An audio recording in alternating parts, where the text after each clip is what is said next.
문제는 마음이야 라는 제목으로 하나님의 말씀 증거하도록 하겠습니다. 옛날에 미국 대선에서 빌 클린턴이 이제 문제는 경제야 이 바보야 라는 이제 캐치프레이즈로 빅히트를 쳐서 이제 미국 대통령에 당선이 된 적이 있는데요. 그 문구를 빌려서 오늘 설교 제목으로 달아봤습니다. 문제는 마음이야 이 바보야. 지난 시간 바리새인들이 예수께 와서 그의 제자들이 장로의 전통을 어기고 부정한 손으로 음식을 먹는다면서 예수님을 공격하자 예수님이 이제 그들에게 응수하시는데 이제 두 주제로 응수를 하십니다. 하나는 장로의 전통에 초점을 맞춰서 그걸 지키는 자들을 이제 외식하는 자들, 다시 말해서 입으로는 나를 공경하지만 마음은 내게서 먼 자들. 그러니까 마음으로는 하나님을 멸시하고 자기를 높이는 자기 의에 사로잡힌 자들. 더 나아가서 사람의 계명을 지키려고 하나님의 계명을 무효로 만드는 자들, 이렇게 이제 예수님께서 꾸짖으면서 이제 말씀하셨죠. 이게 우리가 지난주 살펴봤던 6절에서 13절까지 말씀이고요. 그리고 또 한 가지는 이제 부정한 손으로 음식을 먹는 것에 초점을 맞춰서 이제 말씀을 주십니다. 그게 이제 오늘 본문 말씀이에요. 14절 한번 보겠습니다. 무리를 다시 불러 이르시되 너희는 다 내 말을 듣고 깨달으라. 예수님께서 이렇게 말씀하시고 이렇게 행하시는 건 여기가 처음입니다.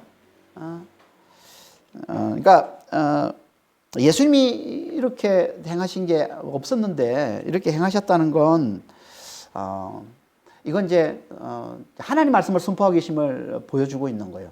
이렇게 그러니까 하나님 백성을 불러서 주로 이건 이제 신명기에 많이 나오는데 이런 표현들이 하나님 백성들을 불러 모아서 이제 내 말을 듣고 깨달으라라는 이제 얘기가 신명기 5장이나 4장에 이제 많이 나오는데 어떻게 보면 그런 형식을 빌어서 이제 예수님이 지금 말씀하고 있다는 겁니다. 그러니까 이게 예수님께서 지금 무리들에게 하나님 말씀을 선포하고 계심을 보여주고 있는 거예요.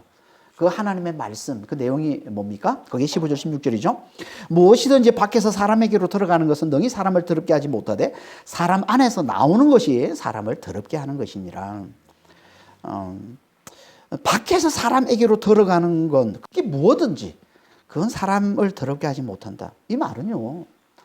그러니까 그러니까 사람 밖에서 안으로 들어가니까 음식이죠. 그러니까 음식을 항상 부정한 것과 이 정결한 것으로 나누어서 정결한 음식만 먹어야 한다는 이게 모세 율법이거든요. 이 모세 율법을 목숨처럼 여기며 살아온 이 유대인들에게는요, 이 말씀은 충격적인 말씀입니다. 왜냐하면 자기가 정말 목숨처럼 여기면서 붙들어온 이 모세 율법을 지금 무효로 만드는 말씀이잖아요. 이 말씀은 감히 하나님의 말씀을 지금 무효로 만드는, 이럴 수 있는 분은 하나님밖에 없죠. 하나님 말씀을 무효로 만드는 하나님 말씀밖에 없는 거죠. 그러니까 이 말씀은 예수님께서 그 속에 하나님이 계신, 그리고 하나님 나라가 있는 메시아이심을, 그리스도이심을 잘 보여주는 말씀인 거예요. 하지만 이걸 모르는 유대인들에게는 여기 너무나 충격적인 말씀입니다.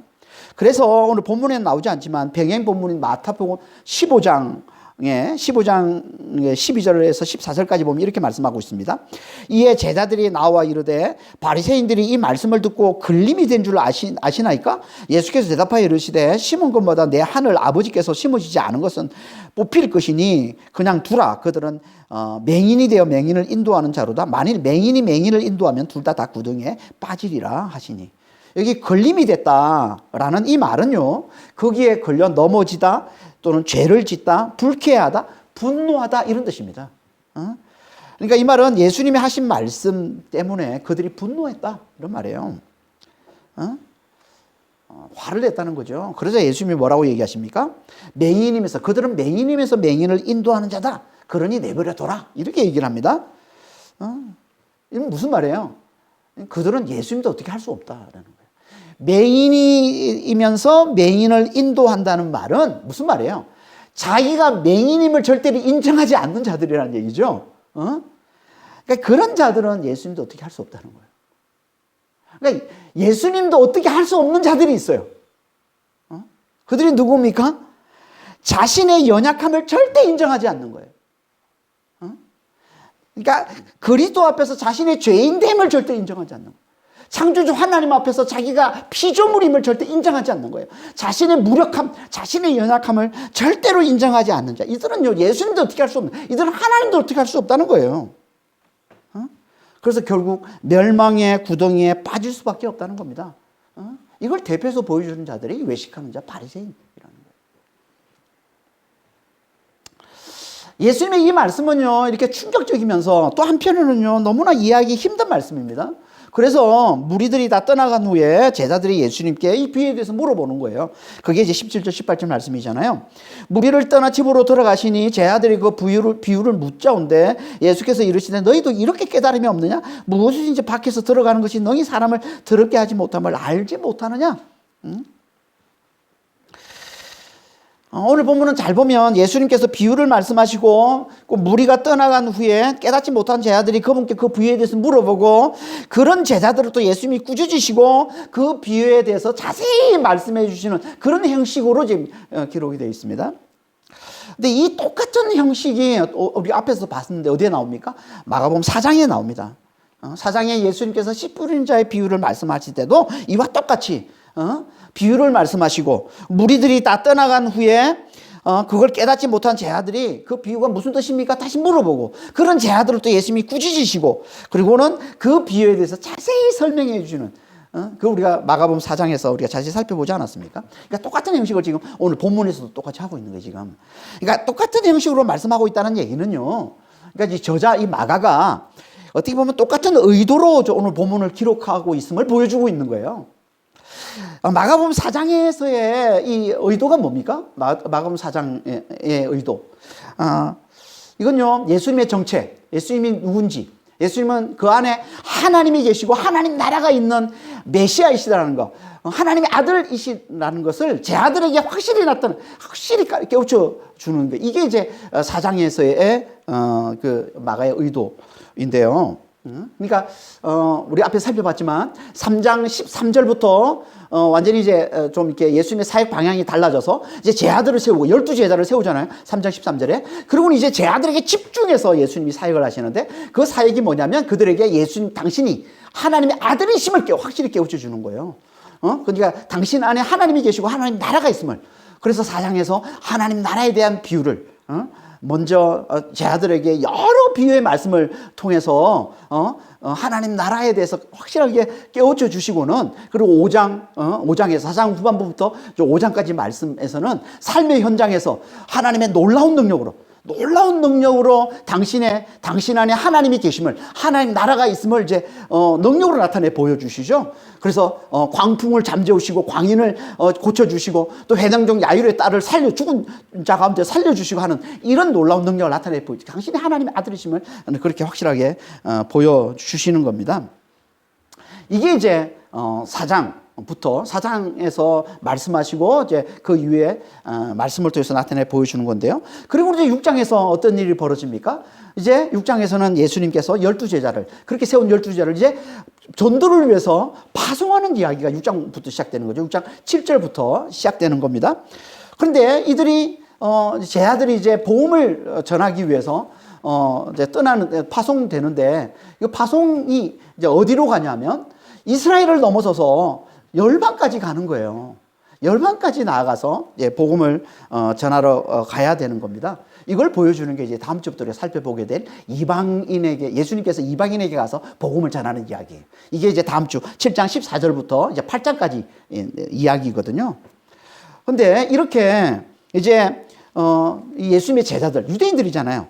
이들이 예수 안에 하나님이 계시고 하나님 나라가 있다는 이 복음을 열방에 전하려면 반드시 깨야 할 장벽이 있는데 그게 유대인의 정결 규정인 거예요. 유대인의 정결 규정. 그러니까 유대인의 정결 규정은 유대인이 하나님의 백성일 때는 유효했어요. 그러니까 역사적 이스라엘이 하나님의 백성일 때, 그러니까 구약이죠. 그러니까 구약 때까지는 이게 유효했지만 이제 실상이신 예수님이 오셔서 열방을 하나님 나라로 세워 가시는 때엔 이제 더 이상 맞지 않는 겁니다. 유대인의 정결 규정은. 다시 말해서 실상이 오기 전엔 예표로서 필요했던 것이고 이제 실상이 왔으면 이제 이 실상에 맞는 더 근본적이고 새로운 정결 규정이 필요한 거예요. 그걸 말씀하고 있는 게 오늘 본문 말씀이라는 겁니다. 그래서 예수님이 열방의 복음을 전하기 전에 먼저 이걸 가르쳐 주고 계신 거예요. 이걸 가르쳐 주시고 이제 다음 주부터 이제 살펴보겠지만 이제 본격적으로 이방인들에게 복음을 전하기 시작하시는 거죠. 그래서 예수님이 이 비유를 깨닫지 못하는 제자들에게 그걸 다시 자세히 설명하면서 이렇게 말씀하시는 겁니다. 18절 19절 다시 한번 보겠습니다. 예수께서 이르시되 너희도 이렇게 깨달음이 없느냐? 무엇이든지 밖에서 들어가는 것이 너희 사람을 더럽게 하지 못함을 알지 못하느냐? 이는 마음으로 들어가지 아니하고 배로 들어가 뒤로 나감이라. 이러므로 모든 음식물을 깨끗하다 하시니라. 이 말씀은요, 이제 19절 이 말씀은 앞에 18절 밖에서 사람에게로 들어가는 게 사람을 더럽게 하지 않는 이유를 말씀하고 있는 거예요. 그 이유가 뭐냐 하면 그건 마음으로 들어가지 않고, 마음으로 들어가야 더러운 건데 이제 마음으로 들어가야 더러운 그 이유는 이제 좀 이따 다시 자세히 설명할 겁니다. 마음으로 들어가야 더러운 건데 마음으로 들어가지 않고 배로 들어가서 뒤로 나오기 때문에 그건 더러운 게 아니라는 거예요. 밖에서 들어가는 건. 이걸 다른 말로 뭐라고 한다고요? 모든 음식물은 깨끗하다 이런 말이라. 모든 음식물은 다 깨끗하다. 그러니까 이 말은 지금 장로의 전통인 부정한 손으로 음식을 먹는 건 물론이고 모세의 율법인 이 부정한 음식과 정결한 음식을 나누어서 정결한 음식만 먹어야 된다는 그거, 이게 다 이제 더 이상 의미가 없다라는 얘기죠. 예수님의 이 말씀은 모든 음식물이 다 깨끗하다. 이 말은 이제 더 이상 부정한 것, 뭐 정결한 것, 구분하는 것, 이게 더 이상 의미가 없다. 이제 그런 게 사람을 더럽게 하는 게 아니다. 이렇게 얘기하고 있는 거예요. 이 더럽다는 이 말은 하나님과의 관계에서, 그러니까 하나님과 분리되는 걸 말하는 겁니다. 그러니까 하나님을 가까이 하지 못하는, 하나님이 멀리하는, 이게 이 더러움을 얘기하는 게, 속된 걸 얘기한다고 그랬죠. 그러니까 이런 게 이제 더 이상 하나님과 분리되게 하는 게 아니다. 그러니까 부정한, 너희가 부정하다고 생각하는 그런 음식을 먹는다고 해서 하나님 앞에 더러운 게 아니다. 하나님과 분리되는 게 아니다라고 지금 말씀하신 거라는 거예요. 이건 진짜 모세의 이 율법을 1000년이 넘도록 이 모세의 율법을 근거로 하는 이 정결 규정을 지켜온 유대인들로선 이거는 뭐 너무나 파격적인 선언인 거죠. 모든 음식물이 다 깨끗하다. 이건 제자들조차도 받아들이기 너무나 힘든, 너무나 파격적인 말씀인 거예요. 예수님의 말씀은. 예수님이 왜 이런 파격적인 말씀을 하시는 걸까요? 그건 그래야 장로의 전통과 모세의 율법이 없는 이방인들, 열방에 있는 자들, 다시 말해서 그들은 장로의 전통이 없잖아요. 그들은 모세의 율법이 없잖아요. 그러니까 그들은 늘 부정한 음식을 먹고 사는 자들이잖아요. 맨 돼지를 맨날 잡아먹고, 유대인들은 못 먹거든요. 돼지고기 먹으면 안 돼요. 그 부정한 거기 때문에. 그런데 이방인들은 다 돼지를 잡아먹는데 늘 이렇게 부정한 음식을 먹는 그들에게 어떻게 전도를 합니까? 이 정결 규정을 지키고서는. 그러니까 이 정결 규정이 깨져야, 유대인의 이 정결 규정이 깨져야 이 이방인들에게, 이 열방에 있는 자들에게 복음을 전할 수 있기 때문에 그러는 거예요. 이게 깨지지 않으면 절대 그들에게 복음을 전할 수 없기 때문에. 진짜 중요한 건 하나님 나라의 복음인데 정결 규정에 매여 있으면 절대 그 복음을 제대로 전할 수 없기 때문에. 그래서 예수님께서 이렇게 파격적인 선언을 하시는 거예요. 하지만 장로의 전통과 이 모세의 율법에 오래 길들여져 온 유대인들, 특히 이 제사들도 마찬가지죠. 제사들은요, 이걸 깨고 나오기가 쉽지 않습니다. 너무너무 어렵습니다. 그게 길들여져 왔는데, 그게 오랫동안. 그걸 잘 보여주는 게 이제 사도행전 10장에 나오는 베드로의 환상 이야기예요. 사도행전 10장은요, 사도행전 10장은 최초로 이방인에게 복음이 전해지는 이야기가 사도행전 10장이에요. 거기 보면 이방인을 대표하는 로마 백부장 고넬료 이야기가 나오는데, 고넬료가 로마인인데 이방인이죠. 그런데 유대인들을 잘 도와주는 경건한 사람입니다. 그래서 유대인의 이제 하나님, 기도도 하는 경건한 사람이에요. 그러니까 하나님께서 얼마나 이쁘게 보셨겠어요, 이 고넬료를. 그래서 그 기도에 응답하기 위해서 하나님께서 요바에 있는 베드로를 이제 고넬료에게 보내주는 거죠. 근데 이 이방인에게 복음을 전하는 그전에 한 번도 없었으니까 이제 베드로가 그걸 깨고 나와서 이방인에게 복음을 전해. 그전까지는 이방인과 함께 할 수가 없어요. 그들과 함께 교제할 수도 없고 함께 밥을 먹을 수도 없고 함께 지낼 수가 없어요. 유대인들은 철저하게 율법에 그렇게 돼 있기 때문에. 그거 깨고 나와야 되잖아요.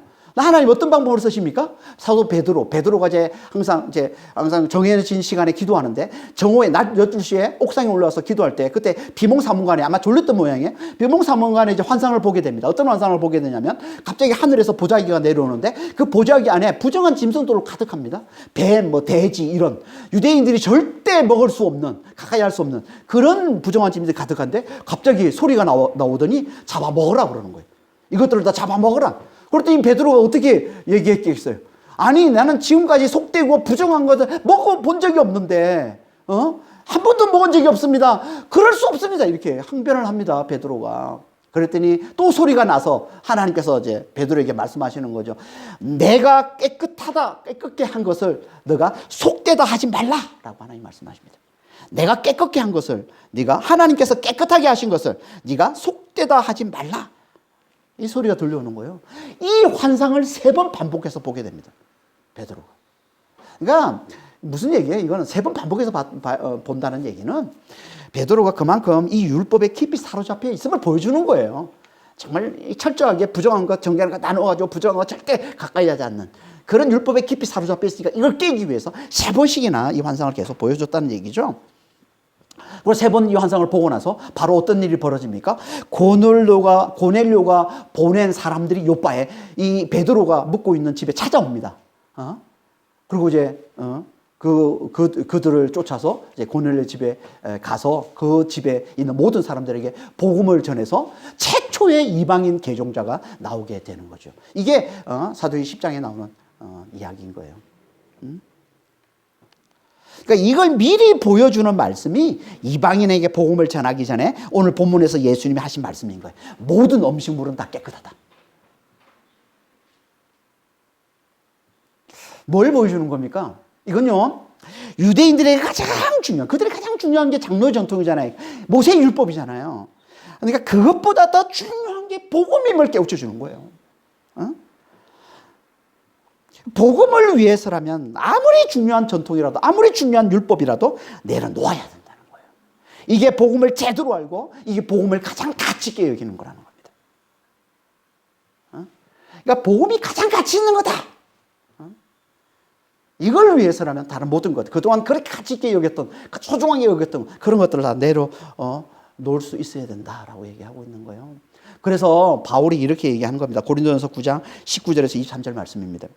내가 모든 사람에게서 자유로우나 스스로 모든 사람에게 종이 된 것은 더 많은 사람을 얻고자 함이라. 유대인에게 내가 유대인과 같이 된 것은 유대인들을 얻고자 하며, 율법 아래에 있는 자들에게는 내가 율법 아래에 있지 아니하나 율법 아래에 있는 자 같이 된 것은 율법 아래에 있는 자들을 얻고자 하며, 율법 없는 자에게는 내가 하나님께는 율법 없는 자가 아니요 도리어 그리스도의 율법 아래에 있는 자이나 율법 없는 자와 같이 된 것은 율법 없는 자들을 얻고자 하며, 약한 자들에게는 내가 약한 자와 같이 된 것은 약한 자들을 얻고자 하며, 내가 여러 사람에게 여러 모습이 된 것은 아무쪼록 몇 사람이라도 구원하고자 함이니 내가 복음을 위하여 모든 것을 행함은 복음에 참여하자 함이라. 무슨 말이에요? 그럼 복음을 위해서라면 모든 사람이 종이 다 될 수 있다는 거예요. 모든 사람에게 다 맞춰줄 수 있다는 거예요. 유대인이나 율법 아래에 있는 자들은 그들과 같이 될 수 있고, 또 율법 없는 자들에게는 또 율법 없는 자처럼, 율법 없는 자가 누구? 이방인이잖아요. 그럼 이방인이면 당연히 이방인 같이 될 수 있다는 거예요. 그리고 약한 자들은 양심이 약한 자들을 얘기하는 거예요. 우상제물을 먹어서는 안 된다 그러면 절대, 복음을 들었으면서도 그 우상제물을 먹지 못해 약한 양심이거든요.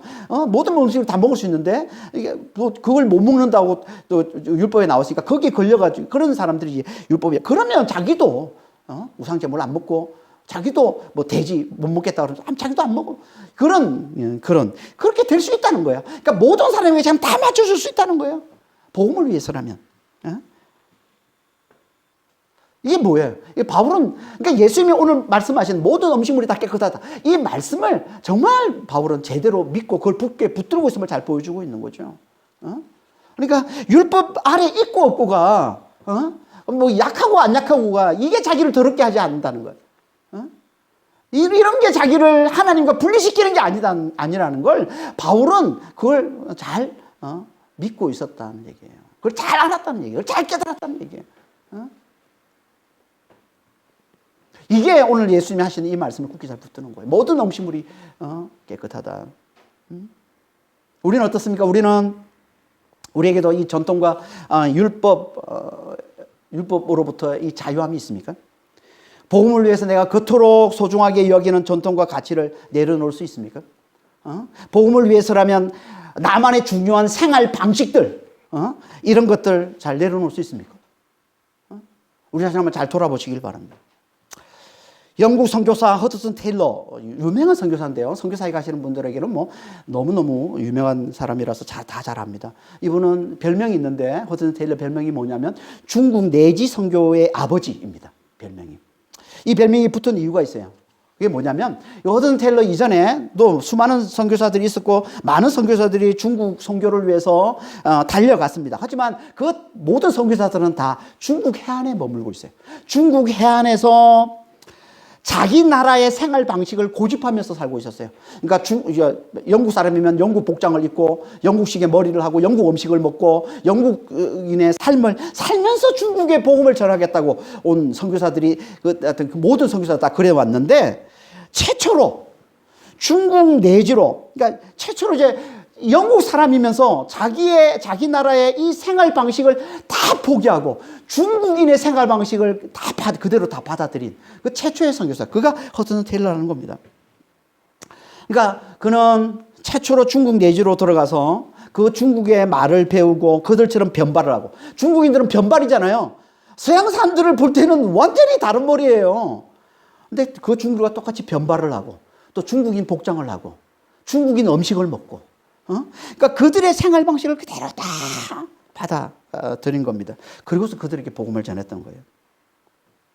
그래서 지금까지도 이 허드슨 테일러를 중국 선교의 아버지 이렇게 부르는 거예요. 중국 선교의 아버지. 이 허드슨 테일러가 한 이게 뭡니까? 이게 예수님이 오늘 본문에서 말씀하고 있는 모든 음식물이 깨끗하다는 이 말씀을 굳게 잘 붙들었음을 잘 보여주고 있는 거죠.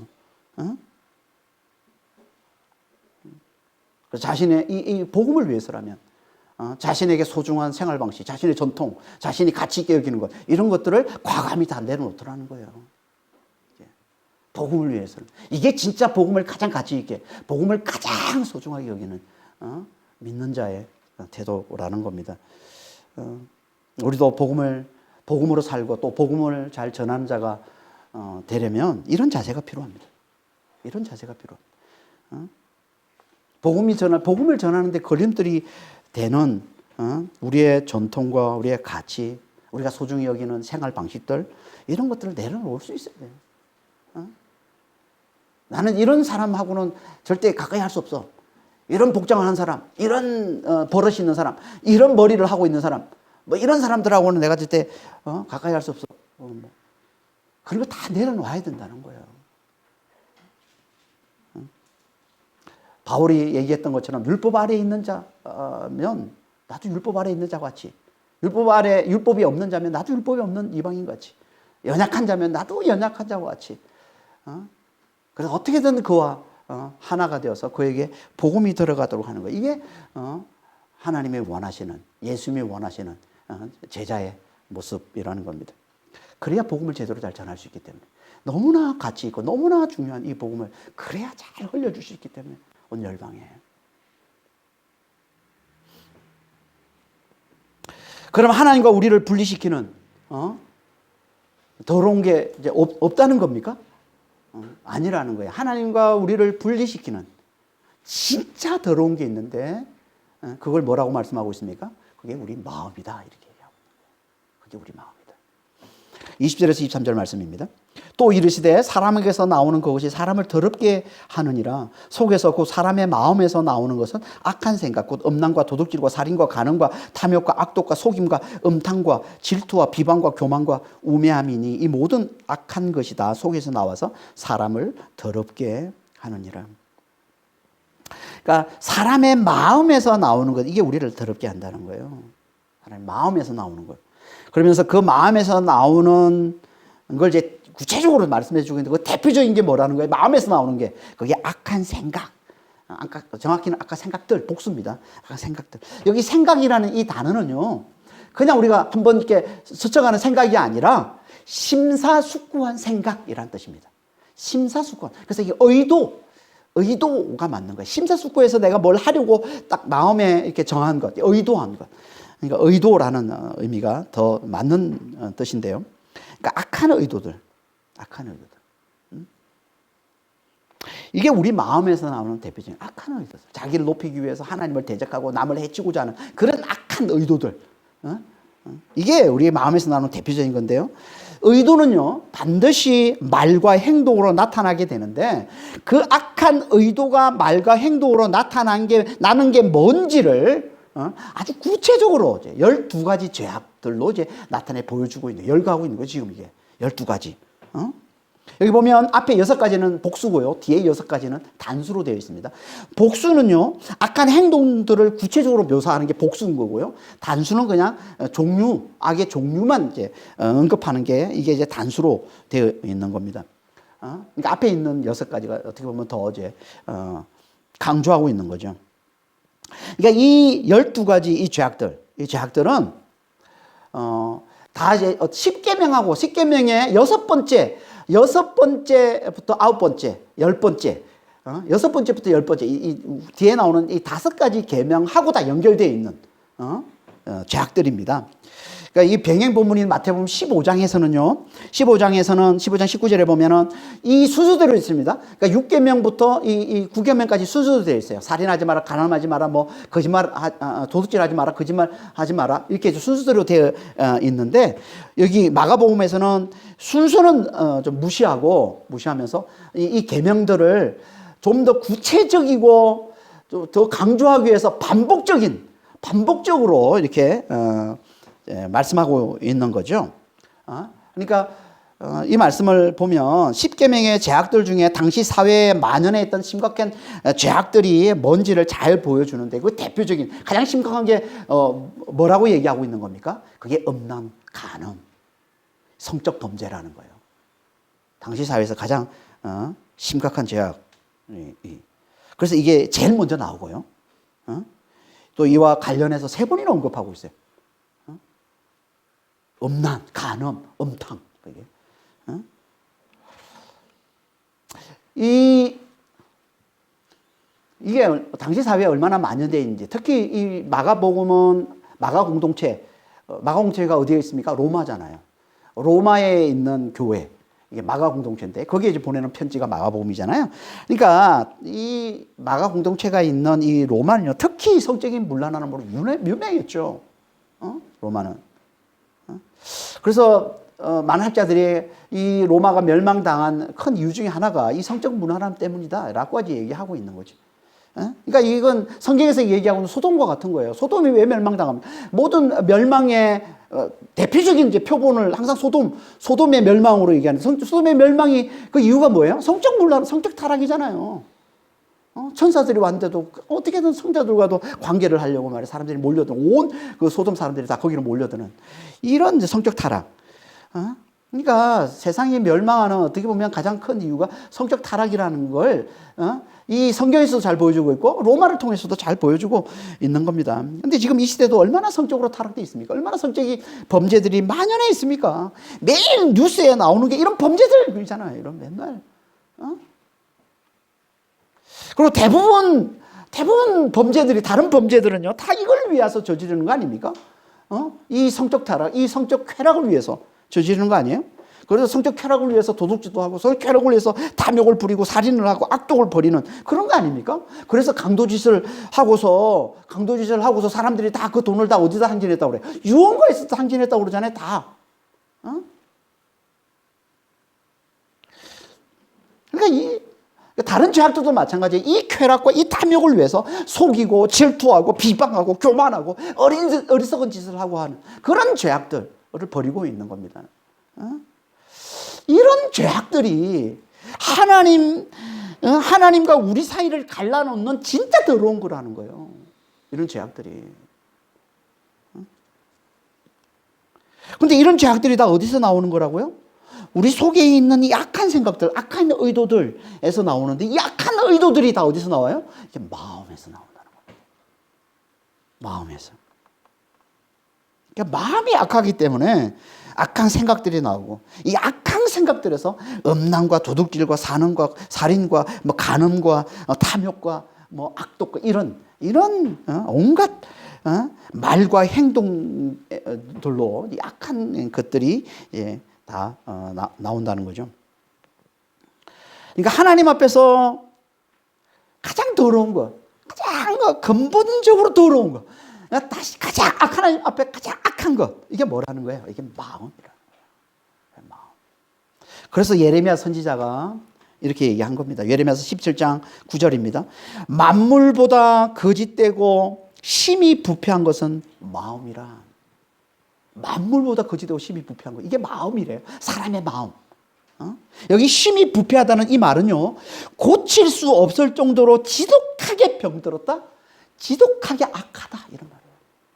고칠 수 없을 정도로 지독하게 악한 것, 이게 마음이라는 거예요. 이게 사람의 마음이라는 거예요. 이건 예레미야 선지자만 한 얘기가 아닙니다. 이거는 노아 때부터 하나님이 하신 말씀이에요. 그래서 하나님께서 노아에게 이렇게 말씀하십니다. 창세기 8장 21절에 이렇게 말씀하고 있습니다. 여호와께서 그 향기를 받으시고 그 중심에 이르시되 내가 다시는 사람으로 말미암아 땅을 저주하지 아니하리니 이는 사람의 마음이 계획하는 바가 어려서부터 악함이라. 이 말씀은요, 홍수로 세상을 심판하신 후에 하나님께서 노아에게 찾아오셔서 하신 말씀이에요. 근데 뭐라고 말씀하고 있냐면 사람의 마음이 계획하는 바, 사람의 마음이 어려서부터 악하다, 이렇게 얘기하고. 어려서부터. 이 말은요 무슨 말이냐면 이 사람의 이 마음은요 항상 악해서 홍수 심판으로도 그 악함이 고쳐지지 않는다라고 얘기하는 거예요. 심판으로도 고쳐지지 않는다는 거예요, 그 악함이. 아니, 사람의 이 마음의 이 악함 때문에 홍수로 하나님이 세상을 심판하신 건데, 그래서 창세기 6장 5절 7절에 이렇게 말씀하고 있잖아요. 여호와께서 사람의 죄악이 세상에 가득함과 그의 마음으로 생각하는 모든 계획이 항상 악할 뿐임을 보시고 땅 위에 사람 지으심을 한탄하사 마음에 근심하시고 이르시되 내가 창조한 사람을 내가 지면에서 다 썰어버리리라. 그래서 홍수로 세상을 멸망시킨 게 노아의 홍수 사건이잖아요. 그런데 그 심판으로도 고쳐지지 않는 지독하게 악한 것, 이게 뭐라고요? 이게 사람의 마음이라는 겁니다. 사람의 마음이 왜 이렇게 악할까요? 왜? 그건요, 그 속에, 그 중심에 죄가 있기 때문에 그러는 거예요. 더 정확히 말하면 죄의 영, 사단이 있기 때문에 그런 거예요. 마귀가 있기 때문에 그런 거예요. 그 마음의 중심에. 여러분, 사람의 중심을 마음이라고 그러고요, 이 몸의 중심을 마음이라고 그러죠. 그러니까 이 마음의 중심을 영이라고 합니다. 그러니까 마음과 영을 같은 의미로 쓰기도 하고요, 또는 이렇게 좀 나누어서 마음의 이 중심을 또 영이라고 이렇게 표현하기도 하는데요. 그러니까 마음의 중심, 영에 죄의 영이 있기 때문에 그런 거예요. 사단이 있기 때문에 그런 거예요. 마귀가 있기 때문에 그런 거예요. 그래서 예수님이 뭐라고 말씀하셨어요? 너희는 너희 아비 마귀에게서 났느니라. 이게 요한복음 8장 44절이죠. 너희는 마귀의 자녀다. 마귀의 자식이다. 마귀에게서 났다. 너희 중심, 너희의 중심에 마귀가 있다는 거예요. 요한일서 3장 8절에서 이렇게 말씀하고 있어요.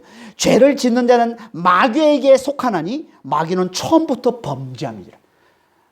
처음부터 죄의 영이에요. 죄가 마귀에게서 시작된 거예요. 죄는. 처음부터 범죄합니다. 그러니까 우리 마음의 이 중심에 이 죄의 영이, 이 마귀가 들어와 있다는 거죠. 언제부터 우리 마음 중심에 이 죄의 영, 마귀가 있는, 우리가 마귀에게 속한 자가 됐을까요? 언제부터?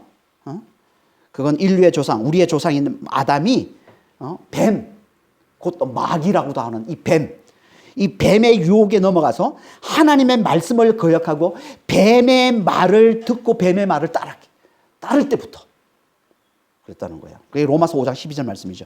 이러므로 한 사람으로 말미암아 자기 죄가 세상에 들어오고 죄로 말미암아 사망이 들어왔나니 이와 같이 모든 사람이 죄를 지었으므로 사망이 모든 사람에게 이르느니라. 로마서 6장 16절에서도 너희 자신을 종으로 내주어 누구에게 순종하든지 그 순종함을 받는 자의 종이 되는 줄을 너희가 알지 못하느냐. 혹은 죄의 종으로 사망에 이르고 혹은 순종의 종으로 의에 이르느니라. 죄의 종이 된 거예요. 이게 마귀의 자녀라고도 하고 이걸 죄의 종이라고도 하는 거예요.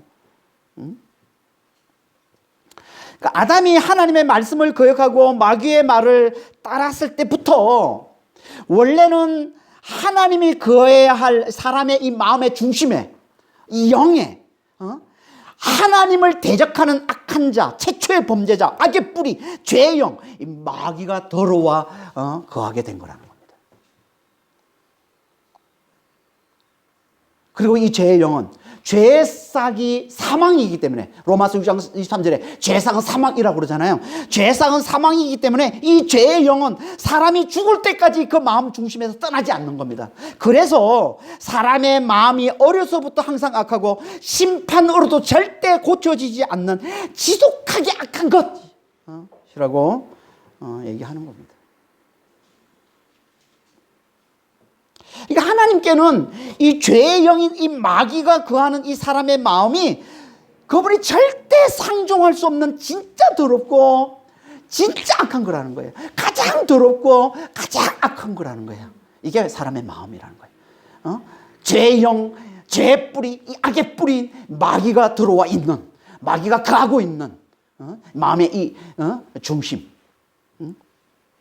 이게 가장 더러운 거라는 거예요.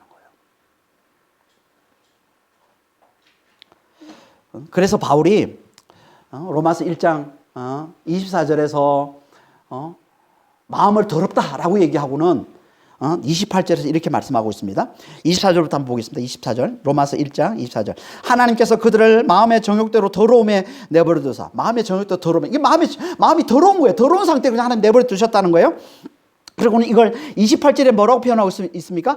그들의 마음에 하나님 두기를 싫어하며 하나님께서 그들을 그 상실한 마음대로 내버려 두사 합당하지 못한 일을 하게 하셨으니. 그러니까 더러운 마음이 뭐라는 겁니까? 그 마음에 하나님 두기를 싫어하는 거예요. 그 마음에 하나님을 두려워하지 않는 거예요. 그러면 거기에 여전히 죄의 영, 이 마귀가 거하고 있는 거죠. 이게 더러운 마음이라는 거예요. 그 마음에 하나님 두기를 싫어하는 거예요. 그 마음이 하나님 두려워하지 않는 거예요. 그래서 여전히 죄의 영이 그 마음의 중심에 들어와 있는 거예요. 죄의 영이 거하고 있는 거예요. 마귀가 거하고 있는 거예요. 이게 더러운 마음이라는 거예요.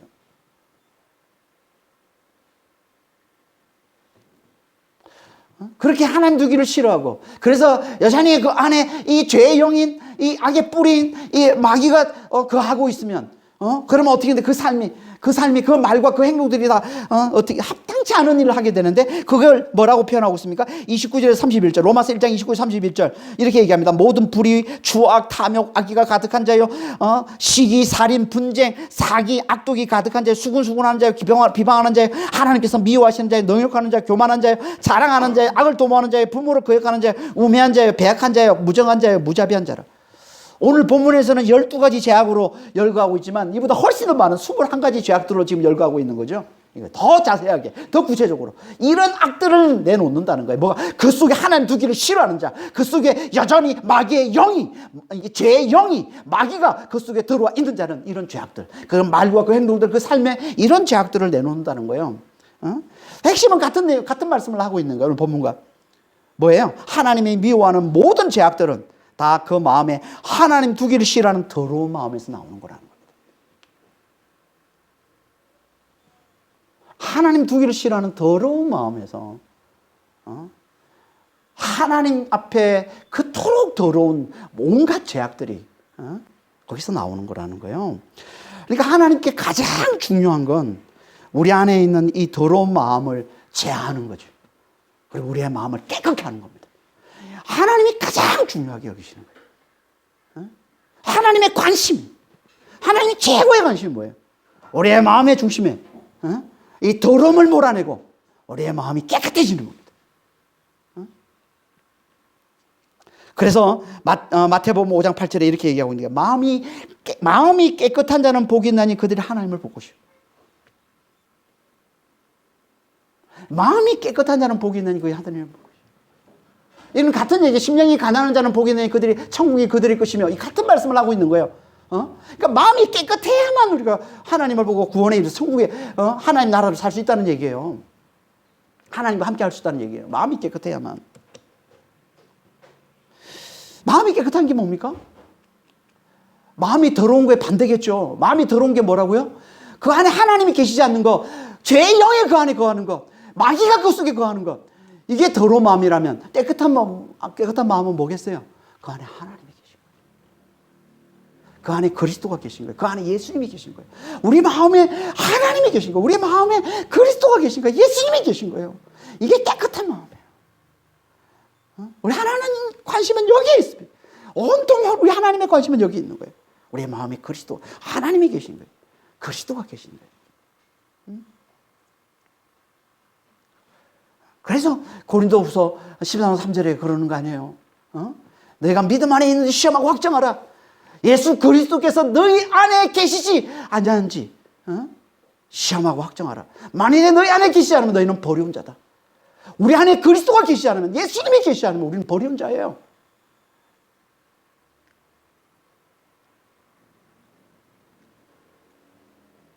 그러니까 우리 안에 그리스도가 계시는 게, 우리 안에 예수님이 계시는, 예수님 안에서 하나님이 우리 안에, 우리 마음 중심에 계시는 게, 이게 너무너무 중요한 거예요. 예. 어떻게 우리 마음을 이렇게 깨끗하게 할 수 있습니까? 믿음으로. 그래서 사도행전 15장 9절에 이렇게 말씀하고 있는 게, 믿음으로 그들의 마음을 깨끗이 하사. 여러분, 마음이 깨끗해지는 건 믿음으로 되는 겁니다. 정확히 말하면 회개와 믿음으로 되는 거예요. 여러분, 회개가 뭐예요? 회개는 메타노이아. 이거는 마음의 변화를 얘기하는 거예요. 마음이 돌아서는 거예요. 이게 회개예요. 그럼 회개는 내가 잘못했습니다 뭐 하는 게 회개가 아니라, 진짜 회개는 뭐냐면 우리의 마음이 돌아서는 거예요. 마음을 돌이키는 거예요. 마귀가 주인 되어 있던 그 마음이 돌아서야 되는 거예요. 어디로? 하나님이 주인이 되는 마음으로, 예수님이 주인이 되는 마음으로 이게 회개라는 거예요. 이게 어떻게 가능합니까? 이게 예수를 믿음으로 가능하다는 거예요. 예수를 믿음. 그래서 믿음으로 마음이 깨끗하게 하사. 예수를 믿음으로 가능한 거예요. 예수의 십자가를 믿음으로 가능한 거예요. 예수와 함께 내가 죽었음을 믿음으로 가능하다는 거예요. 죽었음. 여러분, 이 죽음, 이게 십자가잖아요. 이 죽음으로 마귀와 우리가 영원히 분리되는 겁니다. 우리 마음 중심에 자리를 잡고 다리를 들고 앉아서 우리의 모든 온갖 하나님 앞에 더러운 것들을, 모든 온갖 제약들을 내놓는 이 우리 마음 중심에 이 죄의 영, 이 마귀와 우리가 영원히 분리되는 거, 이 죽음이에요. 예수님의 죽음. 내가 예수와 함께 죽었다는 걸 믿는 이 믿음이라는 거예요. 그렇잖아요. 죄상은 사망이라면서요. 죽었다는 거예요. 죽음. 이 죽음이 우리로 하여금 분리시키는 거예요. 영원히 분리시키는 거예요. 그래서 십자가가 그렇게 중요하다는 거예요. 십자가. 예수님과 함께 내가 죽었다는 걸 믿는, 믿음은 핵심은 이거예요. 예수님과 함께 내가 죽었다는 거예요. 그 십자가에 예수님과 함께 내가 함께 달렸다는 거, 못 박혔다는 거예요. 이게 믿음의 핵심인 겁니다. 이게 곧 뭐라고요? 내 안에 따리를 들고 앉아있던, 내 중심에 따리를 들고 앉아있는 이 죄의 영, 이 마귀로부터 내가 영원히 분리되는 거예요. 십자가가. 그리고 이 믿는 자에게 어떤 일이 벌어집니까? 예수의 영, 성령이 들어와 계시죠. 그곳에, 그 자리에, 그 마음에, 그 중심에, 그 영에 성령이 들어오시는 거예요. 성령 안에서 예수님이 들어와 계시는 거예요. 예수님 안에서 하나님이 들어와 계시는 거예요. 그래서 이제 그분이 우리 삶의 주인이 되시는 것, 이게 깨끗한 마음이라는 거예요. 이게 마음이 깨끗해진 거라는 겁니다.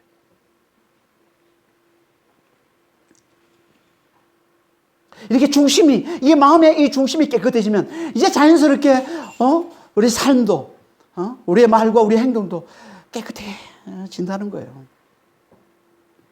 그러니까 자기를 높이려고 하나님을 대적하고 이웃을 해치는 이 악한 생각들, 악한 의도들로 가득했던 그 마음이, 그 생각들이, 그래서 내놓는 그 온갖 수많은 그 악한 말과 그 행동들이 사라지고 이제 하나님을 높이고 이웃을 사랑하는 선한 생각들과 말과 이 행동들로 채워지는 거예요. 마음의 중심이 깨끗해지면, 우리 마음의 주님이 계시면, 우리 마음 중심에 하나님이 계시고 예수님이 계시면, 그분이 우리 삶의 주인이 되시면 그러면 우리의 생각도 선한 생각들이, 그리고 말과 우리 행동들도 선한 말과 선한 행동들을 내놓게 된다는 겁니다. 그러면 중심이 깨끗하면요, 그 중심이 깨끗하면 결국 모든 게 다 깨끗해집니다. 그래서 우리 하나님은 어떤 하나님이라고 그래요? 외모를 보지 않고 중심을 보시는 하나님이라고 그러는 거예요. 중심을. 이게 사무엘상 16장 7절 말씀이잖아요. 사람들은 다 외모를 보거니와 나 여호와는 사람과 같지 아니하니 중심을 보느니라. 우리 하나님의 관심은요, 중심에 있습니다. 우리 마음에 있습니다. 우리 마음 중심에 있습니다. 마음 중심이 깨끗하면 결국 다 깨끗해진다는 거예요. 이게 복음이 가져다 주는 놀라운 능력인 거예요. 복음이 가져다 주는 놀라운 능력이에요. 복음은요, 중심을 변화시키는 거예요. 복음은요, 마음을 변화시키는 거예요. 복음은 마음을 새롭게 하는 거예요. 마음을 깨끗하게 하는 거예요. 이게 복음인 겁니다. 복음은 마음에 관심이 있어요. 복음은 마음에 집중하는 거예요. 복음은 마음을 변화시키는 겁니다. 이게 복음인 거예요.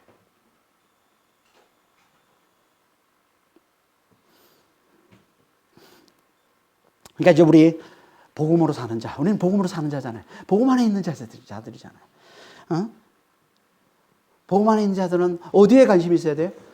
어디에 집중해야 됩니까? 마음의 정결함에. 마음의 정결함에 집중. 마음의 정결함이 뭐라고요?